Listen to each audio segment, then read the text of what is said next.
Audio কথনে সবাইকে স্বাগত জানাচ্ছি।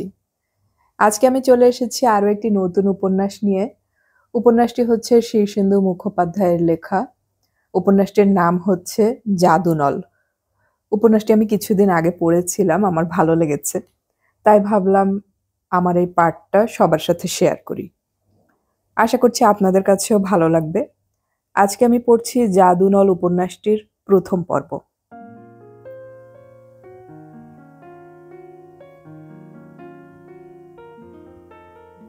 পদ্মাবতীকে একটা চুমু খেলেন সত্যচরণ। এখন সকাল ৮টা বাজতে ৭ মিনিট বাকি। আশ্বিন মাস। গত ফাল্গুনে সত্যচরণ ৭৭ পেরিয়ে এসেছেন। পদ্মাবতী আগামী মাঘ মাসে ৭১ পা দেবেন। গত আষাঢ় মাসে তারা তাদের সম্পর্কের ৪৫ বছর পূর্ণ করেছেন। তবু এখনো পদ্মাবতীকে চুমো খেলে সত্যচরণের একটা পাপ বোধ হয়।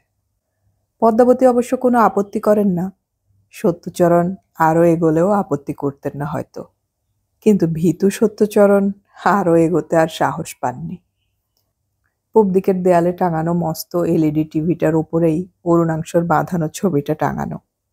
অল্প বয়সের ছবি, হ্যান্ডসাম, মাথা ভর্তি ঘন চুল, উজ্জ্বল বুদ্ধির ঝিলিক দেওয়া চোখ। ১১ বছর আগে হার্ট অ্যাটাকে মারা যায়, বলতে গেলে সত্যচরণের হাতে মাথা রেখেই। পদ্মাবতী এখনো বেশ ছিপছিপে, হাঁটুর ব্যথা আর মার্জিনাল ব্লাড সুগার ছাড়া তেমন কোনো অসুখ বিসুখ নেই। পাকা চুলে কলপ করেন বলে বয়স একটু কম দেখায়। উল বোনার ভীষণ নেশা, ওটাই বলতে গেলে পাস টাইম। এখনো হাতে উল আর কাঁটা। একটু সিরিয়াস মুখ করে নরম গলাতেই বললেন, এই বয়সে কিন্তু উত্তেজনা ভালো নয়। কথাটা ঠিক। চুমুটা খেয়ে সত্যচরণের বুকটা একটু বেশি জোরে ধকধক করছিল। তার হার্ট দুর্বল, নিয়মিত ওষুধ খেতে হয়। অপরাধীর মতো মুখ করে বললেন, আজ সকালটায় কেমন যেন একটা অদ্ভুত ফিলিং হচ্ছিল। ঘুম থেকে উঠেই মনে হলো হাতে যেন আর সময় নেই, তাড়াতাড়ি সবকিছু সেরে নিতে হবে। কিন্তু কি সারতে হবে, কেন সেরে ফেলতে হবে, সেটা স্পষ্ট নয়। খুব তাড়াতাড়ি তো আজকাল কিছুই করে উঠতে পারি না। জোর করে তাড়াহুড়ো করলে হাঁপিয়েও যাই। তবু আজ সকালের সব কিছু বেশ চটপট সেরে ফেললাম। ভাবলাম, কে জানে আজই মারা টারা যাবো কিনা। বয়সটা তো হাইলি আনপ্রেডিক্টেবল। মর্নিং ওয়াক সেরেই তোমার কাছে চলে আসার সেটাও একটা কারণ। পদ্মাবতী ভ্রু কুঁচকে বললেন, গত সপ্তাহেই তোমাকে চেক আপ করার কথা মনে করিয়ে দিয়েছিলাম। করিয়েছ? না, হয়ে ওঠেনি। জয়াতির হঠাৎ ভাইরাল ফিভার হওয়ায় ব্যস্ত হয়ে পড়েছিলাম। ওটা অজুহাত। জয়াতি তো ফোনে আমাকে বলল, জ্বর নিয়েই প্যারাসিটামল খেয়ে গড়িয়াহাটায় গিয়েছিল পুজোর বাজার করতে। নিজের শরীরকে বড্ড হেলাফেলা করো তুমি। আজই ডাক্তার গুপ্তর কাছে যাও তো, অবাধ্যতা করবে না একদম। ঠিক আছে, যাব, টেনশন করো না। ওটা বলা সোজা, টেনশন করো না। টেনশন না হয়ে পারে? সব সময় হাঁ করে কি আকাশ পাতাল ভাবো বলো তো। এত জরুরি একটা ব্যাপার মনে থাকছে না? সত্যচরণ তটস্থ হয়ে বললেন, আমি একটু অন্যমনস্ক, তা তো জানোই। আর এটা বোধহয় জেনেটিক। কিন্তু টেনশন করতে বারণ করছি, তার কারণ আমার তো শরীর খারাপ হয়নি, মনটা একটু পিকিউলিয়ার বিহেভ করছে। সেটা কোনো সিরিয়াস ব্যাপার বলে আমার তো মনে হয় না। তাহলে ভয় পাওয়ানোর মতো কথা বলোই বা কেন? মারা টারা যাবো কিনা, এটা কেমন কথা? শুনলে লোকের চিন্তা হবে না? সত্যচরণ মৃদু একটু হাসলেন। ওই চোরের মতো হাসি দিয়ে কিন্তু আমাকে ভোলানো যাবে না। আমি ফোন করে অ্যাপয়েন্টমেন্ট করে দিচ্ছি। হারে না, ডাক্তার গুপ্ত বন্ধু মানুষ, অ্যাপয়েন্টমেন্ট ছাড়াই আমাকে দেখেন। কিন্তু তুমি ঠিক যাবে তো? যাব। তুমি যখন বলছো ঠিক যাব। তবে এসব কথা তো আর ডাক্তারকে বলা যাবে না যে সকালে উঠেই আমার হঠাৎ মরার কথা মনে হয়েছে আর তাই ছুটে এসেছি। পদ্মাবতী এবার নিজেও হাসলেন। আগে ১০-১২ বছর আগেও পদ্মাবতী হাসলে মাজনের বিজ্ঞাপন বলে মনে হতো। এত ঝকঝকে আর পরিপাটি দাঁতের শাড়ি ছিল তার। এখন সামনের ওপরের পাটির দুদিকে দুটো আর নিচের পাটির ৩টে দাঁত নেই। ততটা নেই আর হাসির ম্যাজিক। তবু হাসলে সত্যচরণের চেয়ে থাকতে ইচ্ছে করে। পদ্মাবতী উল কাঁটা বেতের একটি ছোট্ট চুপড়িতে রেখে বললেন, আমার তো মনে হয় ডাক্তারকে সবকিছুই জানানো ভালো। ওরকম যে মনে হলো তারও নিশ্চয়ই একটা কারণ আছে। সত্যচরণ পদ্মাবতীকে উঠবার উপক্রম করতে দেখে বললেন, হঠাৎ উঠছো যে? তোমার জন্য এক কাপ ব্ল্যাক কফি করে নিয়ে আসি। শুনেছি ব্ল্যাক কফি খেলে কনসেন্ট্রেশন বাড়ে, মনটাও নাকি একটু ঝরঝরে লাগে। ব্ল্যাক কফি নিয়ে অনেক মিথ তৈরি হয়েছে, সব বিশ্বাস করো নাকি? তুমি উঠছো কেন? জয়া তো এসেই পড়বে। জয়া 8:30টার আগে আসবে না। তারপর ট্রেনের মেজাজ মর্জিও আছে, আর ব্ল্যাক কফি সবাই তো বানাতেও পারে না। আমার তো তাড়া ছিল না। আজ আমারও একটু খেতে ইচ্ছে করছে, বসো না। ইলেকট্রিক কেটলিতে বানিয়ে নেব, সময় বেশি লাগবে না। পদ্মাবতী দাঁড়ালেন। পরনে একটা হাউস কোট, হালকা নীলের ওপর সূর্যমুখীর ছাপ। পদ্মাবতী বেশ লম্বা, তবে ঢ্যাঙা নন। যৌবনের চটকটা আর নেই। কোনো ক্রমে যাই যাই একটু রূপ এখনো চৌকাঠ ডিঙিয়ে যাওয়ার আগে একটু থমকে আছে, কিংবা সেটা সত্যচরণের দেখার ভুলও হতে পারে। পদ্মাবতীকে তিনি কখনো কি নির্মোহ চোখে দেখেছেন? সে দেখা যেন তাকে দেখতেও না হয়। পদ্মাবতীর ফ্ল্যাটটা বড়ই, 3 তলায় 3টে শোয়ার ঘর আর এই বিশাল লিভিং রুম। পদ্মাবতীর দিন রাত এই ঘরটাতেই কাটে। ছেলে মন্টু অস্ট্রেলিয়ায়, মেয়ে তটিনী চণ্ডীগড়। পদ্মাবতী একা, এবং এই একাকিত্ব তার বিশেষ প্রিয়ও বটে। বলেনও, আমি একাই সবচেয়ে ভালো থাকি। আমি কাউকে মিস করি না। ছেলে মেয়ে শুনলে হয়তো দুঃখ পাবে, কিন্তু আমি একা হলেই জীবনটাকে বেশি বুঝতে পারি। 2টো মগে করে ব্ল্যাক কফি নিয়ে এলেন পদ্মাবতী। সত্যচরণ যে কালো কফি খুব পছন্দ করেন তা নয়, তবে খেয়েও নেন। উপভোগ করেন না অবশ্য। পদ্মাবতীও কালো কফির ভক্ত নন, তবে বোধহয় কালো কফির উপকারিতার জন্যই আজ এই আগ্রহটা। দুজনে ডাইনিং টেবিলের পাশাপাশি 2টো চেয়ারে বসে কফি খেতে লাগলেন। পদ্মাবতী সত্যচরণের দিকে চেয়ে একটু স্মিত মুখে বললেন, বাব্বা, চুমুকের যা শব্দ। সত্যচরণ বললেন, আসলে ভালো লাগানোর চেষ্টা করছি, শব্দটা তারই বিজ্ঞাপন। পদ্মাবতী সস্নেহে বললেন, হ্যাঁ গো, বেশি কড়া হয়ে গেছে নাকি? খুব কষ্ট হলে খেও না। আরে না, ঠিকই আছে, আমার খারাপ লাগছে না। মনে মনে দুধ চিনি মিশিয়ে নিচ্ছি। যত বয়স বাড়ছে তত দুষ্টু হয়ে যাচ্ছ কিন্তু। আলটপকা সত্যচরণের একটা কথা মনে পড়ে গেল। পদ্মাবতীর ভূতের ভয় নেই। পদ্মাবতী একা এই ফ্ল্যাটে দিব্যি থাকেন। সত্যচরণের আবার ভীষণ ভূতের ভয়, এতটাই যে কখনো একা ঘরে শুতে পারেন না। নতুন বিয়ের পর ভাড়া বাড়িতে সবাই সংসার পেতেছেন। জয়তীর একবার দরকার পড়েছিল বাপের বাড়ি যাওয়ার, বোধহয় এক বন্ধুর বিয়েতে। সত্যচরণ নানাভাবে ভাড়া কেটে যাওয়াটা আটকাতে চেষ্টা করেন, কিন্তু লাভ হয়নি। জয়াতি চলে যাবার পর সন্ধ্যের সময় বাড়ি ফিরে ঠিক করলেন সাহস করে একাই থেকে দেখবেন। কিন্তু রাত বাড়তেই এমন ভয় চেপে ধরল যে শেষ পর্যন্ত রাস্তা থেকে এক বুড়ো ভিখিরিকে 50 টাকা কবুল করে নিয়ে এসে ঘরে শুইয়েছিলেন। সেই ঘটনা চাউর হতে সময় নেয়নি। আজও তার কাপুরুষতার সেই কাহিনী প্রচারিত আছে, তার ছেলে মেয়েরাও জানে। সত্যচরণের পকেটে মোবাইলটা বাজছে। বাজবারই কথা, তিনি কোথাও বেরোলে জয়তী ঘন ঘন ফোন করতে থাকে। ঠিক আছো তো? কত দূরে আছো? ফিরতে কত দেরি হবে? ফোনটা বের করে দেখলেন জয়তী। বলো। কোথায়? এই তো পদ্মাবতীর ফ্ল্যাটে, কফি খাচ্ছি। আজ এত ভোর ভোর বেরিয়ে গেছো কেন? যাওয়ার সময় বলেও যাওনি? হ্যাঁ, আজ একটু তাড়াতাড়ি উঠে পড়েছি, তুমি তখন ঘুমোচ্ছিলে। তুমি তো জানো, সকালে উঠে প্রথম তোমার মুখ না দেখলে আমার দিন ভালো যায় না। সত্যচরণ একটু দ্রব হয়ে পড়লেন। যদিও কুসংস্কার, তবু বিশ্বাস করতেও ইচ্ছে করে। কারো কাছে তার এতটা দাম আছে, এ কি কম কথা? একটু নরম গলায় বললেন, হ্যাঁ জানি তো, কিন্তু তোমার ঘুমের সমস্যা আছে বলেই ডাকিনি। দেখলাম নিঃসাড়ে ঘুমোচ্ছ, তাই ডাকতে মায়া হলো। রোদ বেশি চড়ার আগেই চলে এসো কিন্তু। হ্যাঁ হ্যাঁ, এই একটু কথা বলছি, একটু বাদেই ফিরবো।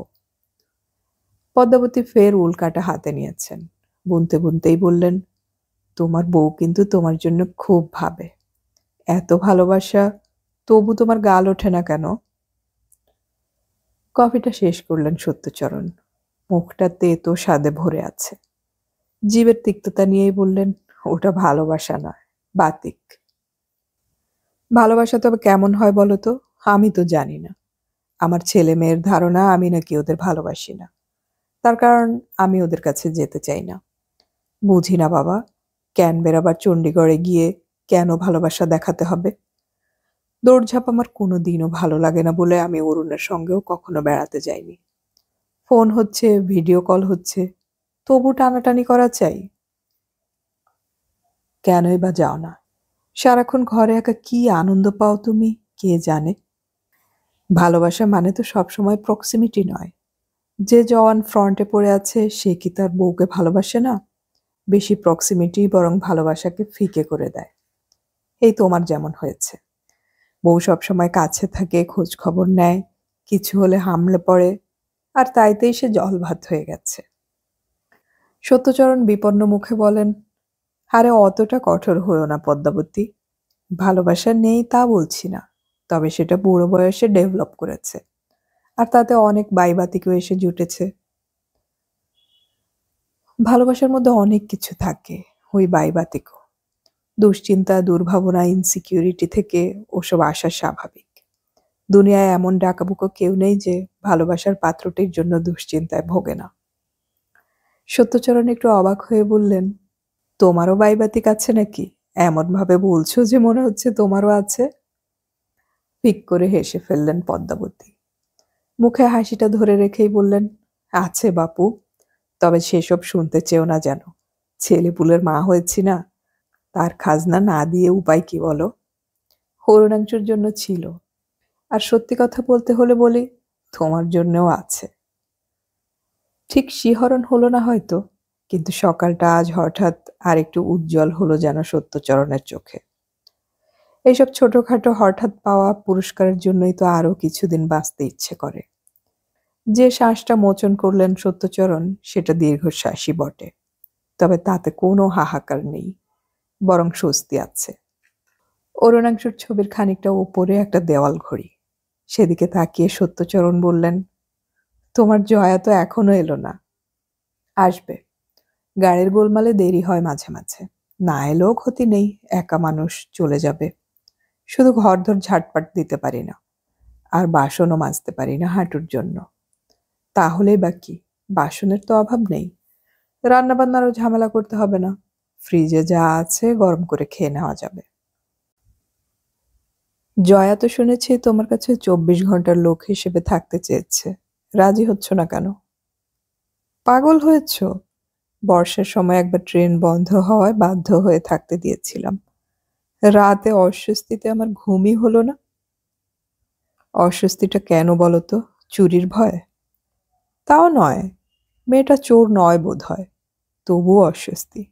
একা থাকার ভুতুড়ে অভ্যেস তো। আর ছেলে মেয়েরা এলে? লজ্জার কথা আর কি বলবো বলো।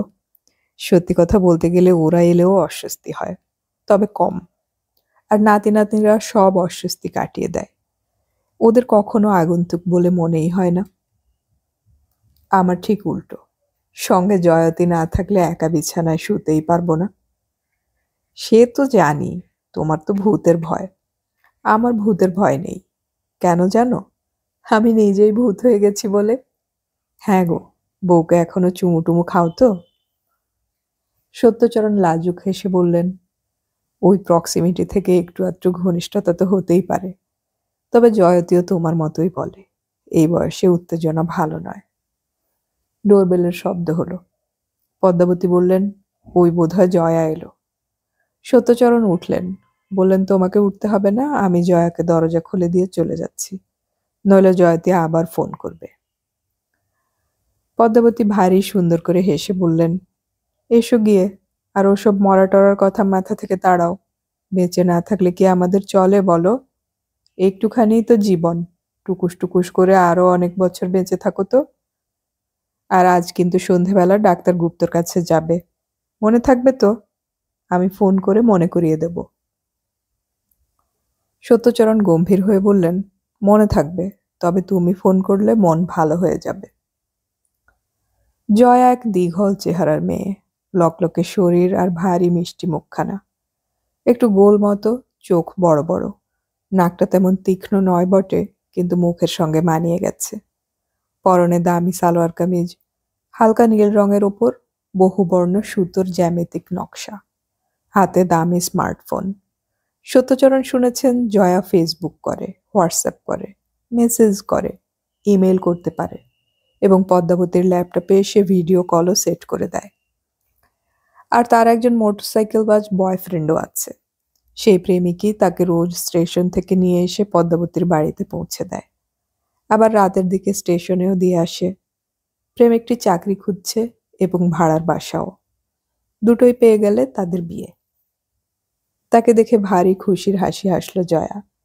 মেসোমশাই কখন এলেন? এই তো একটু আগে। আরে চলে যাচ্ছেন কেন? চা খাবেন না?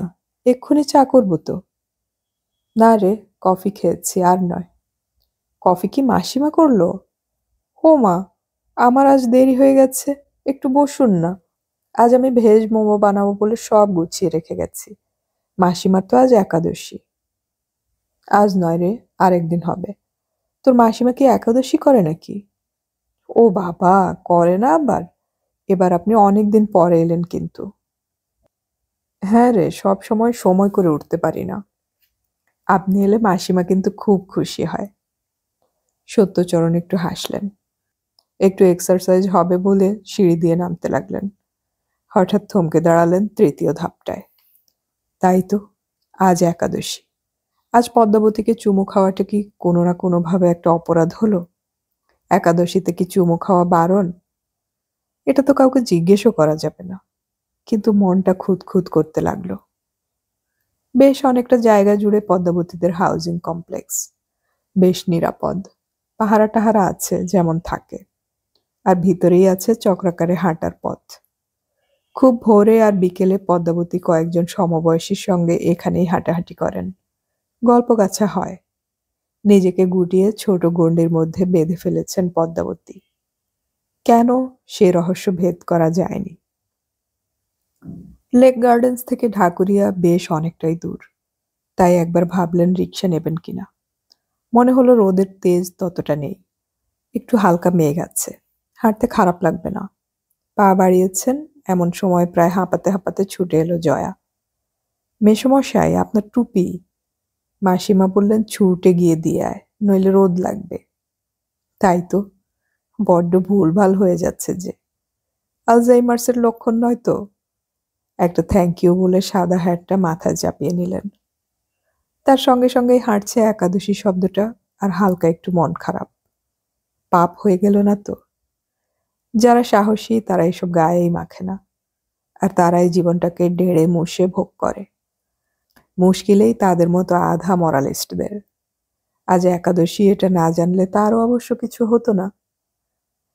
আর পদ্মাবতী একাদশী না করলেও কিছু হতো না। মনে হয় তার মাথার মধ্যে একটা মাকড়সা আছে। সে ব্যাটার কোনো কাজ নেই। যখন তখন যে কোনো সামান্য ঘটনা নিয়ে মাথার মধ্যে অযথা জটিল জাল বুনতে শুরু করে। আর তার ফলে সত্যচরণ প্রায় রাস্তাঘাটে আনমনা হয়ে পড়েন। এই অবস্থায় দুর্ঘটনা ঘটে যাওয়া বিচিত্র নয়। বলতে কি, এইমাত্র একটা রিকশা প্রায় তাকে ছুঁয়ে ছুটে গেল। জয়তী মানেই বড় বড় চোখ।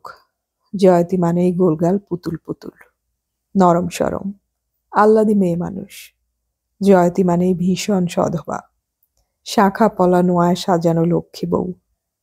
জয়তী মানেই সিঁথি থেকে কপাল থেকে নাকের ডগা অবধি ঝরা সিঁদুর। জয়তী মানেই গয়নার ঝনাৎকার। জয়তী মানেই পানে ঠাসা গাল আর রাঙা ঠোঁট। জয়তী মানে আরো অনেক কিছু। ছেলে জিষ্ণু আর মেয়ে সম্বিতা বলে মা মানেই 19 শতক। না, 66তে এসে জয়তী আর ঠিক সেরকমটি নেই। শরীর শুকিয়ে গেছে অনেক, গালের হনু দেখা যায়, মাথার চুলের সেই গোছার নেই, চোখে চশমা উঠেছে, তড়বড়ানিও আগের মতো নেই, গতি অনেক মন্থর।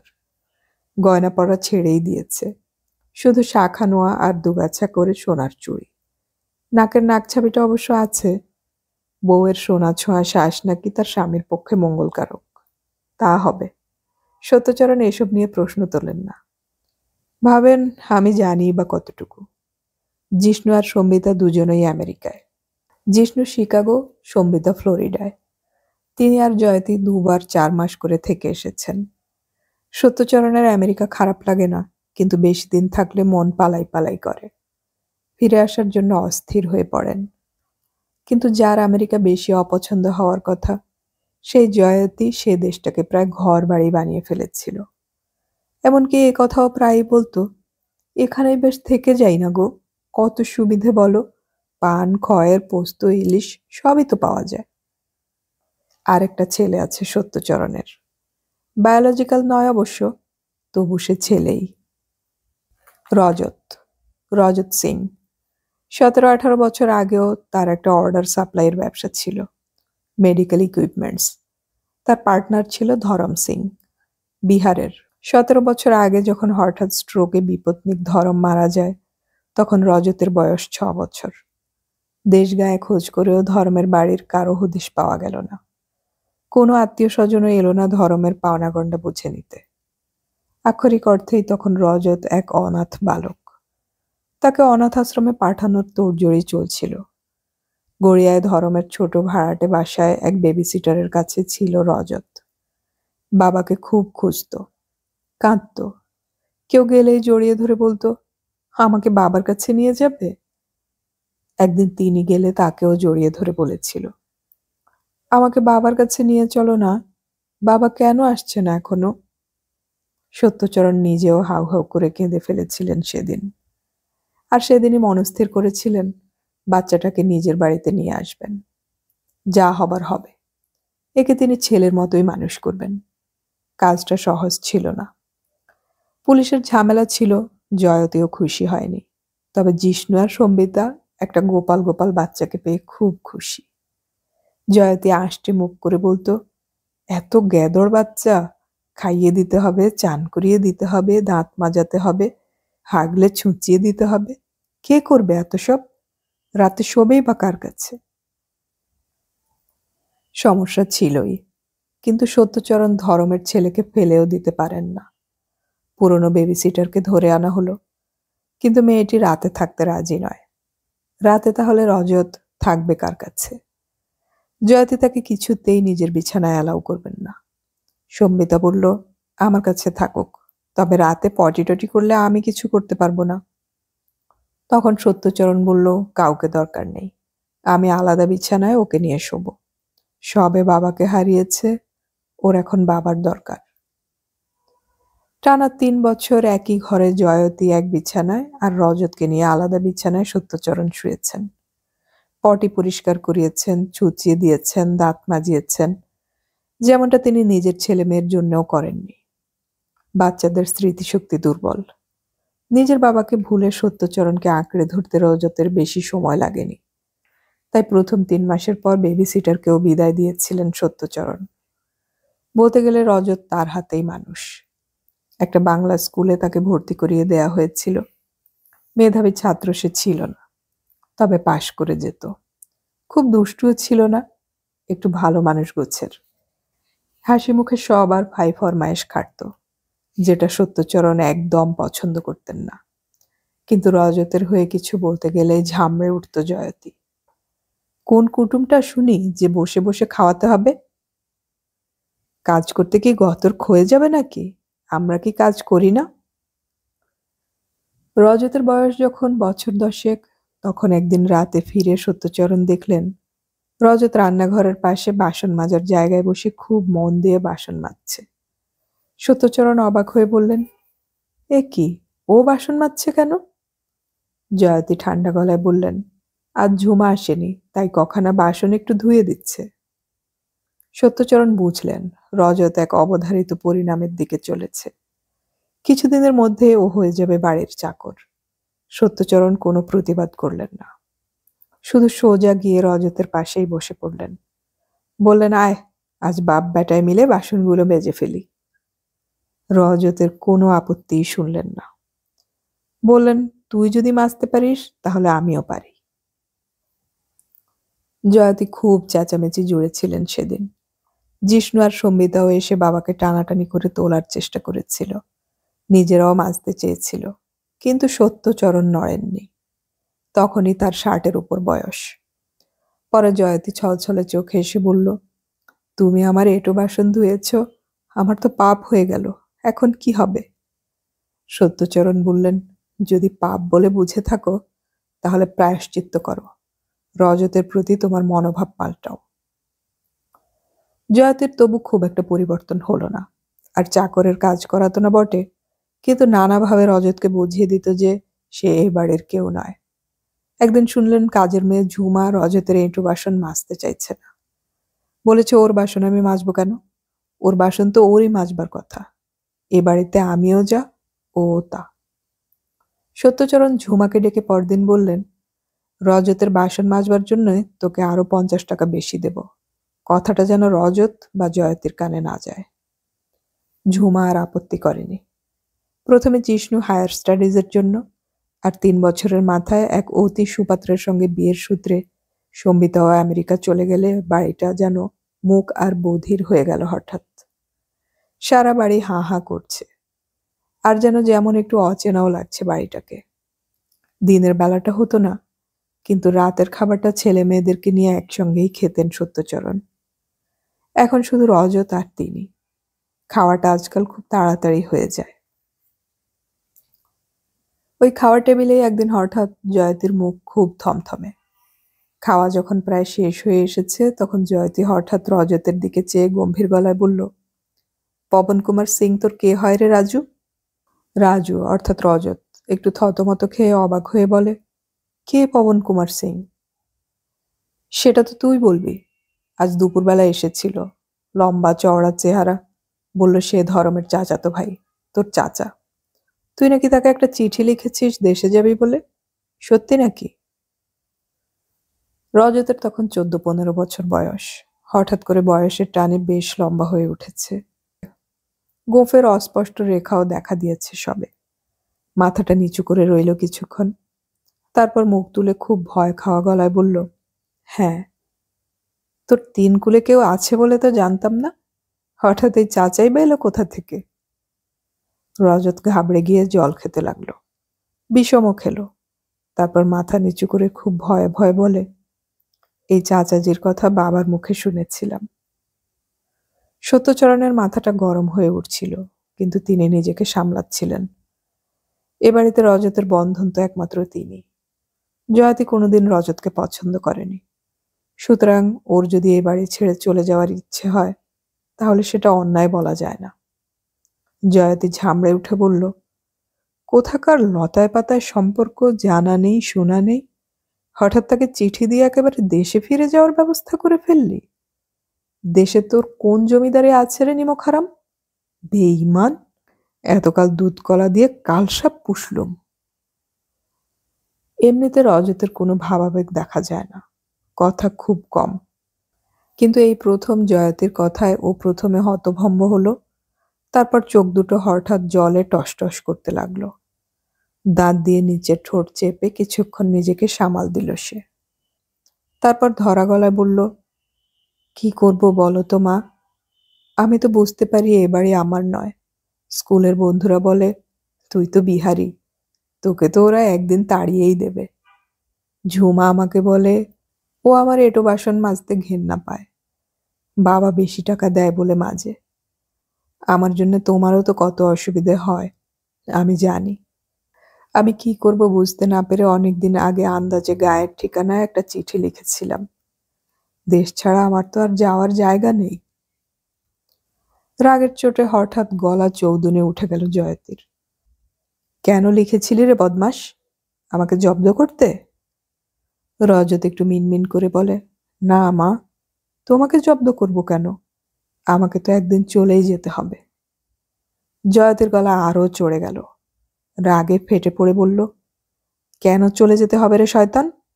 আমাকে বুঝিয়ে বলতে হবে যে তোকে এই বাড়ি ছেড়ে কেন যেতে হবে। আর যদি বোঝাতে না পারিস তো আমি তোকে দড়ি দিয়ে বেঁধে আগা পাশতলা বেত দিয়ে পেটাবো। আর স্কুলে কে তোকে বিহারি বলেছে? তার মুখ ভেঙে দিয়ে আসতে পারিসনি? আর ঝুমা আসুক, ওরই একদিন কি আমারই একদিন। সত্যচরণ আর রজত দুজনেই জয়াতির চেঁচামেচিতে হতভম্ব।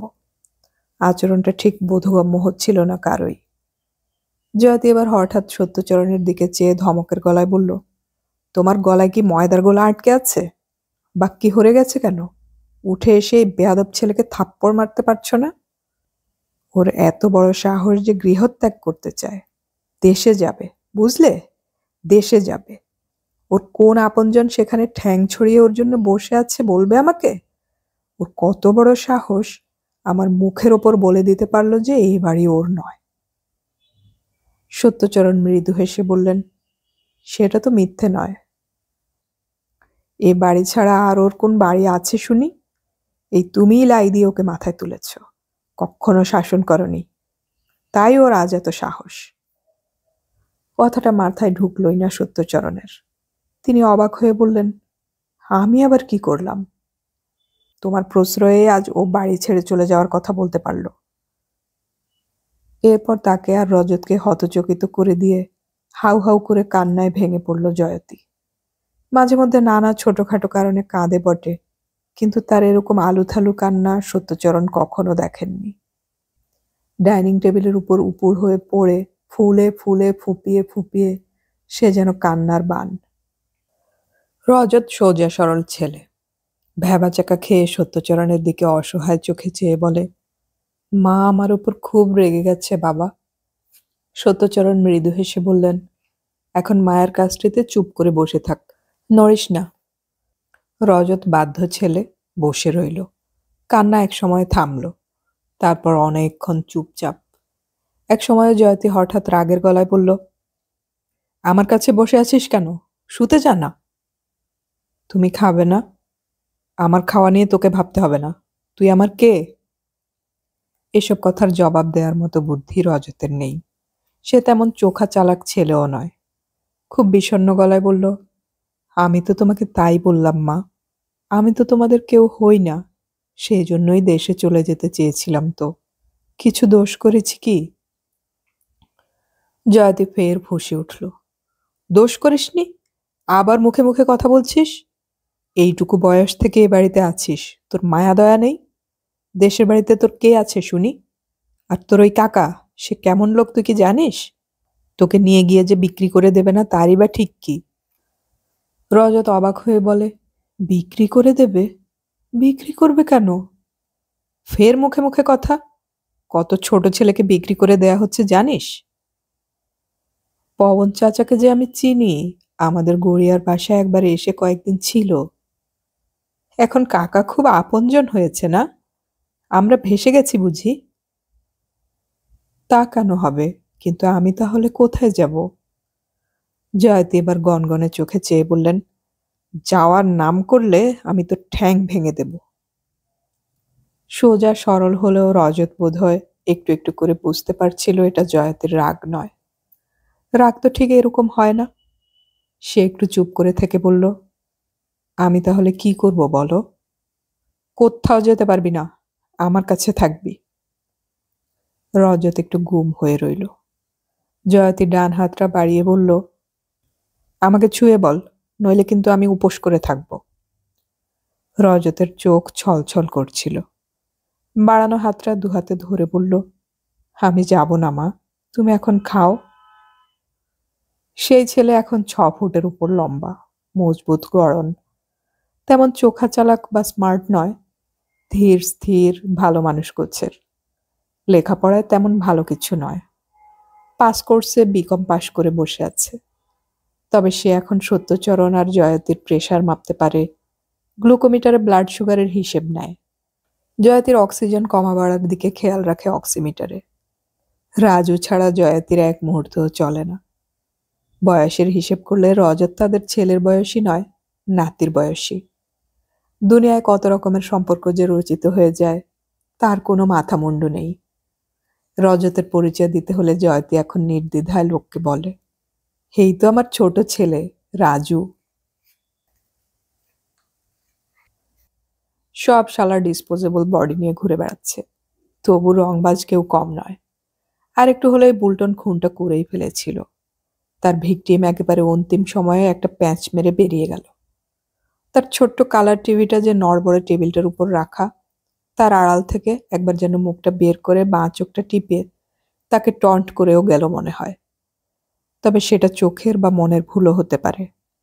খেলার মাঠের যেমন জার্সি আছে, তেমনি তাদেরও মার্কা মারা জার্সি আছে। হাফ প্যান্ট, হাফ হাতা গেঞ্জি আর কোমরে প্যাঁচ দেওয়া গামছা, পায়ে হাওয়াই, পকেটে মোবাইল আর 2-5টা টাকা। আজ গ্রিন ভ্যালির কে একজন হারাধন নায়কের বডি ডিসপ্যাচ করার আছে। আজকাল একটা সুবিধে হলো, বডি ঘাড়ে করে অত দূর টানতে হয় না। কাঁচের গাড়ি আছে, খোলা ভ্যান আছে, বডি নামিয়ে তাতে তুলে দাও, তারপর ট্যাক্সিতে ফলো করে শ্মশানে ফের নামিয়ে ডোমের জিম্মা করে দাও, হয়ে গেল। বডি তন্দুরে যখন ঝলসাচ্ছে, তখন রেস্তোরাঁয় বসে মাংস পরোটা সাঁটাও, সব রুটিন। পোশাকটা পরে নিয়ে কোমরে গামছাটা টাইট করে বেঁধে উকি ঝুঁকি দিয়ে চিকুকে আরো একবার খুঁজল বুলটন। শালার মেগা আইকিউ, ইঁদুর মারার বিষ আলুর চপের সঙ্গে মেখে এদিক ওদিক ছড়িয়ে রেখেছে। আঠা মাখানো কাগজ দিয়ে ধরার চেষ্টা করেছে, পারেনি। হেভি চালাক। দিনের বেলা বড় একটা দেখা যায় না, রাতের বেলা চিকচিক করে চিল্লামিল্লি মাচায়।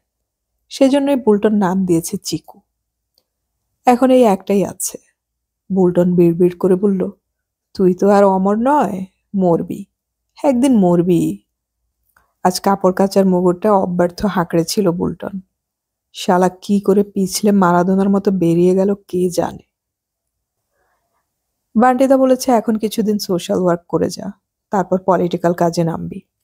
বুলটনের অবশ্য পলিটিক্সে যাওয়ার ইচ্ছে হয় না, হেভি কম্পিটিশন। তার ড্রিম হলো একটা বেশ ঝিনচাক বারে বাউন্সার হবে। ওহ, বাউন্সারের মতো গ্ল্যামার আর কোথাও নেই। যতবার বারে যায়, মুগ্ধ হয়ে সে শুধু বাউন্সারদের দেখে। কি পার্সোনালিটি, কি ট্যাক্টফুল, কি ঠান্ডা মাথায় বজ্জাত বেহেড ব্যাদরা কাস্টমারদের সামাল দেয়। বাউন্সার মানে তো আর গুন্ডামি নয়। ঝাড়পিট হলে কাস্টমার ভেগে যাবে, দোকানের বদনাম হবে। তাই মাস্তানিটা করতে হয় এত চেপে চুপে যে 5 জনে বুঝতে পারে না। গ্রিন ভ্যালি হলো বান্টিদারি প্রমোট করা অ্যাপার্টমেন্ট হাউস। সবাই জানে এখানে সাগরিকা নামে যে ম্যাডাম থাকেন, তিনি হচ্ছেন বান্টিদার 2 নম্বর। একটু বয়স হয়েছে, কিন্তু দেখতে একদম ফিল্ম স্টারের মতো।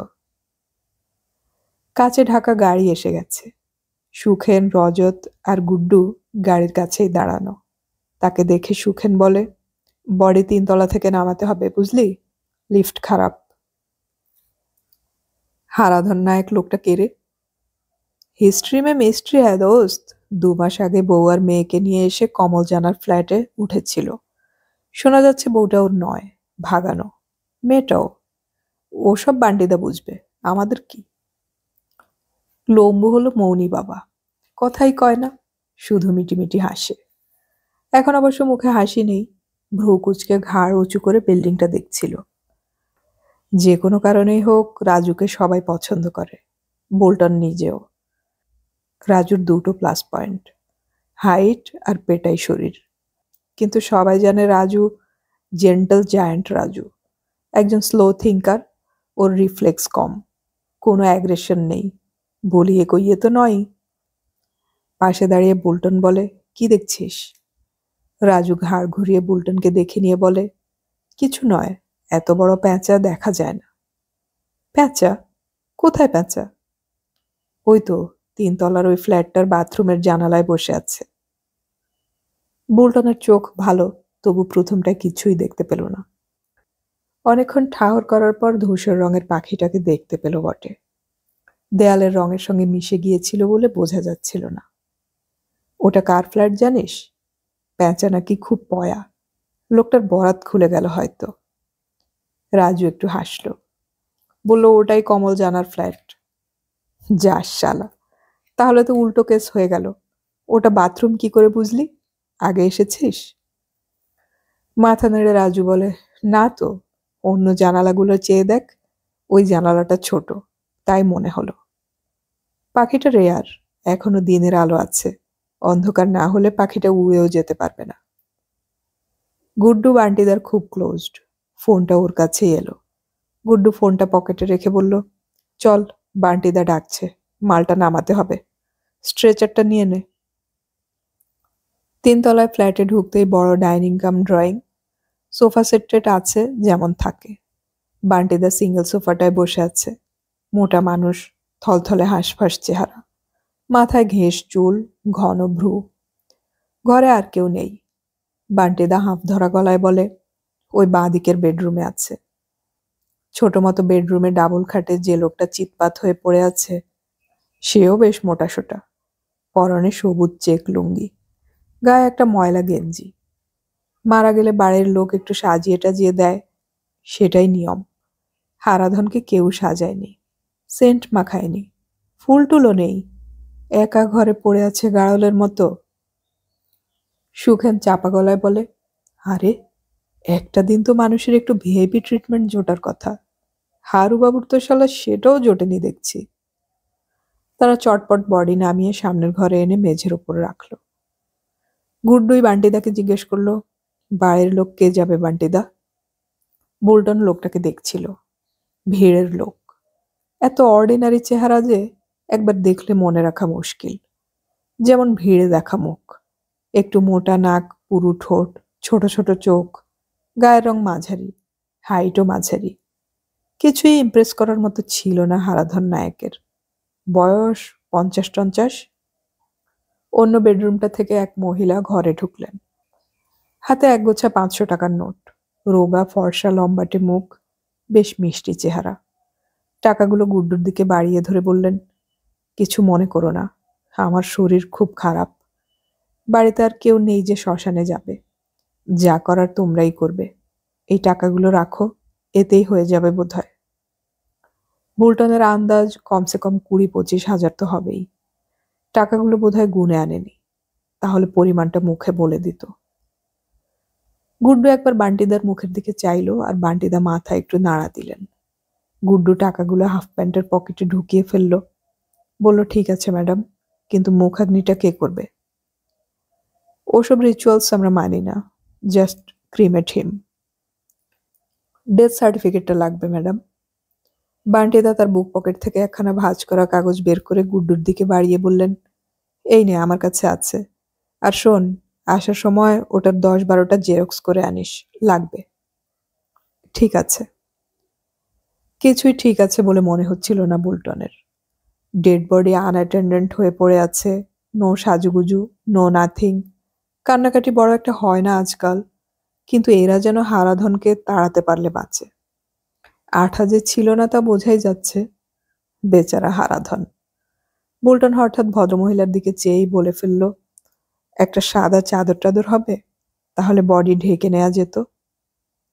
ভদ্রমহিলা একটু যেন অবাক হলেন। সাদা চাদর? এই সময় হঠাৎ পেছন থেকে একজন স্বপ্নের মতো মেয়ে বেরিয়ে এলো। রোগা ফর্সা, এলোথেলো বব চুল, সাজ নেই। তবু বুলটন এই প্রথম কাউকে দেখল যে রক্ত মাংসের তৈরিই নয়।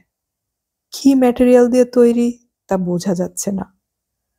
দুখানা বিশাল চোখ ঠিক কালো নয়, একটু নীলচে, চুলের রং মধুর মতো। আর হেঁটে এলো না ভেসে এলো তা বোঝাই গেল না। পরনে একটা সাদা লম্বা ঝুলের পা পর্যন্ত ঢাকা গাউনের মতো কিছু, হাতে একটা সাদা চাদর। সেটা গুড্ডুর দিকে ছুঁড়ে দিয়ে বলল, আপনারা প্লিজ দেরি করবেন না, টেক হিম অ্যাওয়ে। ভ্রু কোচকানো, ঠোঁটে বিরক্তি, একটু হয়তো ঘেন্নাও। তারা একটু বমকে গেছে সন্দেহ নেই।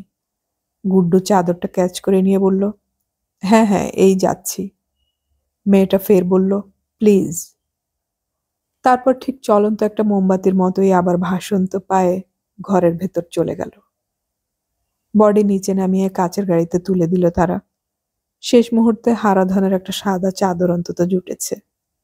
ডেড বডি দেখলেই লোকজন উকি ঝুঁকি দেয়। দিচ্ছিল। একজন বুড়ো মানুষ জিজ্ঞেসও করল, কে গেল? কেউ জবাব দিচ্ছিল না দেখে বুলটন বলল, একজন ফালতু লোক দাদু, নন এন্টিটি, এই আমাদেরই মতো। ট্যাক্সিতে উঠলে রাজু সবসময় ড্রাইভারের পাশের সিটে বসে, কারণ লম্বা বলে ওর লেগ রুম বেশি লাগে। পিছনে সুখেন, গুড্ডু আর বুলটন। বুলটন বলল, মেয়েটাকে দেখলি? সুখেন বলল, হাই ফাই। গুড্ডু টাকা গুনছিল। বলল, ওর নাম ইলিনা, ল মার্টে পড়ে। বুলটন বলল, পাড়ায় বা রাস্তাঘাটে দেখিনি তো। গাড়িতে যায় আসে, বাড়ি থেকে বেরোয় না। হঠাৎ সামনে থেকে ঘাড় ঘুরিয়ে রাজু বলে, ডেথ সার্টিফিকেটে কি লিখেছে রে গুড্ডু?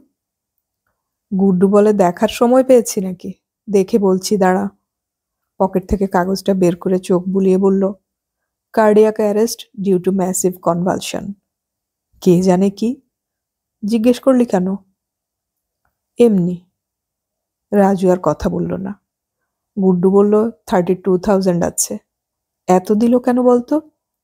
সুখেন চোখ বড় বড় করে বলে, বাপরে, এ তো জ্যাকপট। বুলটন বলল, পরে আবার হিসেব না চায়। গুড্ডু বলে, দূর, ওদের কি টাকার লেখাজোখা আছে নাকি? বড়লোক? তাই তো শুনেছি। বড়লোক তো ভাড়া বাড়িতে আছে কেন? আর লুঙ্গি পরেই বা শ্মশানে যেতে হচ্ছে কেন? বান্টিদার কাছে শুনেছি বালিগঞ্জ প্লেসে ভদ্রলোকের বাড়ি, আর সেটা রিনোভেট হচ্ছে, তাই এখানে শিফট করেছিল বান্টিদার অ্যারেঞ্জমেন্টে। বাকিটা নো আইডিয়া।